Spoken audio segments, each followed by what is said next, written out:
Hello, my friend. Welcome to English Vids. My name is Sophie, and I'm 26 years old. I work as a barista in a small coffee shop downtown.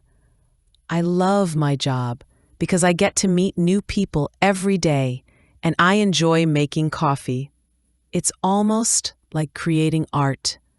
I live in a small apartment above a bookstore, which I love. Life, I thought, was simple and good. Then I met him.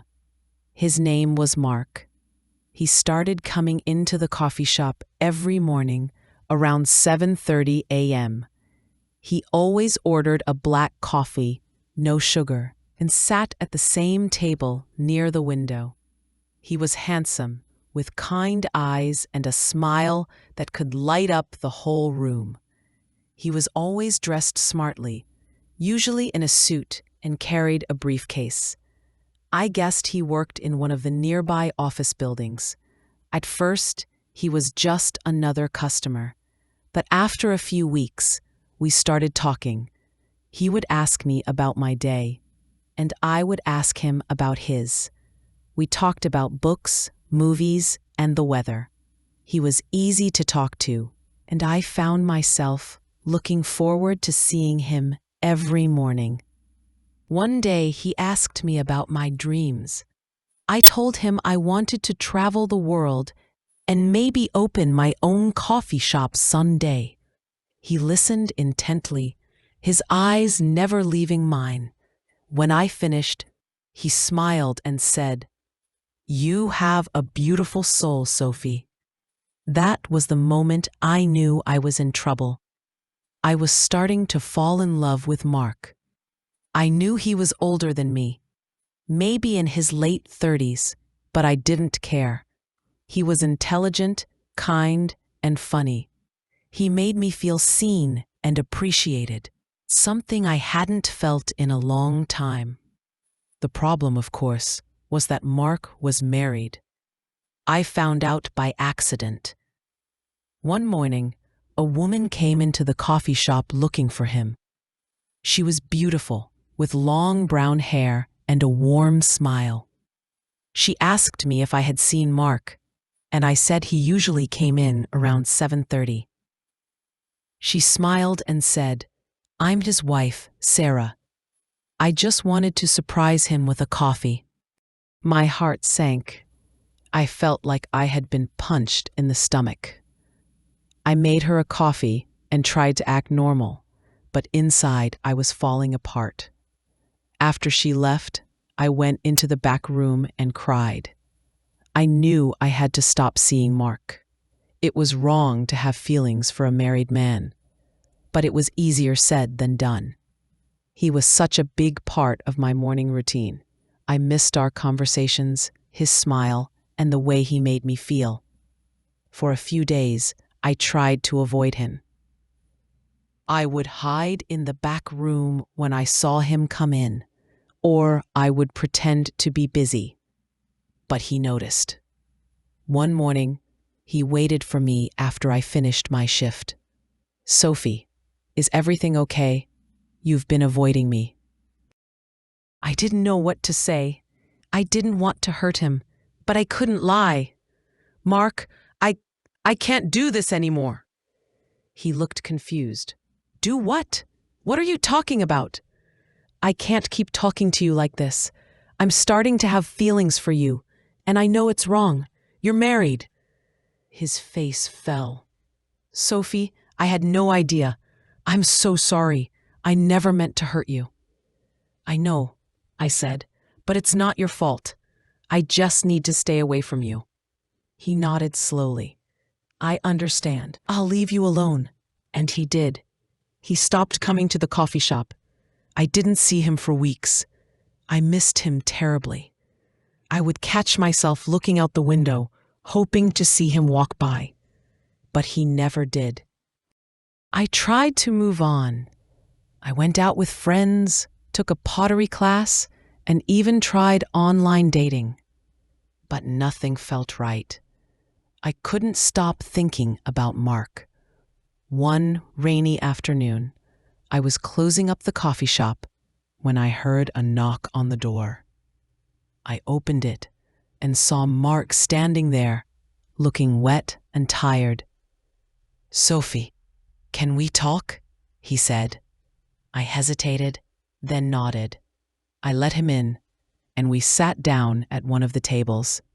"I know I shouldn't be here," he said, "but I had to see you. I've been thinking about you non-stop." My heart started racing. "Mark, this is wrong. You're married." I know. And believe me, I've been trying to do the right thing. But I can't stop thinking about you, Sophie. You're special. You make me feel alive." I didn't say anything.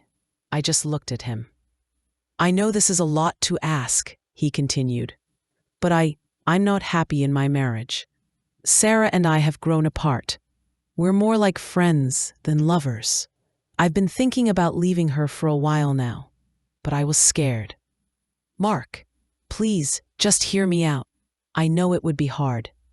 And I know people would judge us. But I think we could be happy together, Sophie. I really do." I was shocked. I didn't know what to say. Part of me wanted to believe him, to run away with him, and start a new life. But another part of me knew it was wrong. I couldn't be the reason he left his wife. "Mark, I can't be the reason you break up your marriage. It's not right." He looked disappointed, but he didn't argue. "I understand," he said softly. "I just had to tell you how I felt." He stood up to leave, then turned back to me. "Sophie, I'll never forget you. You've changed my life." And then he was gone. I closed the coffee shop and went back to my apartment. I sat by the window, watching the rain fall. I felt empty and confused. I knew I had done the right thing, but it didn't make it any easier. A few weeks later, I saw Sarah at the coffee shop again. She looked sad and tired. She ordered a coffee and sat at the table near the window, the same table Mark used to sit at. I brought her the coffee and sat down with her. "Sarah, can I ask you something?" She looked up, surprised. "Sure, Sophie. Are you happy?" She hesitated, then shook her head. "No, not really. Mark and we've been having problems for a while now." I took a deep breath. "Sarah, Mark told me he's been thinking about leaving you." Her eyes filled with tears. "I know," she said softly. "I've been expecting it. Sarah, I'm so sorry. I didn't mean for any of this to happen." "It's not your fault, Sophie. It's not anyone's fault. Sometimes people just grow apart." We sat in silence for a few minutes.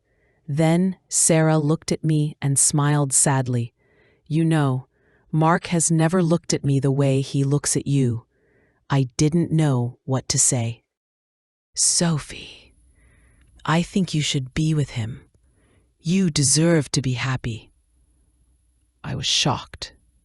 "Sarah, I can't. I can't be the reason you two break up." "It's already broken, Sophie. You just need to put it out of its misery." Sarah left a few minutes later. I sat there stunned. Did she really mean what she said? Could I really be with Mark? I didn't see Mark for several months after that. Then, one day, he came back to the coffee shop. He looked different.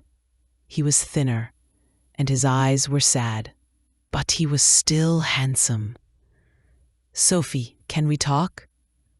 I nodded and led him to the back room. "Sarah and I are getting divorced," he said quietly.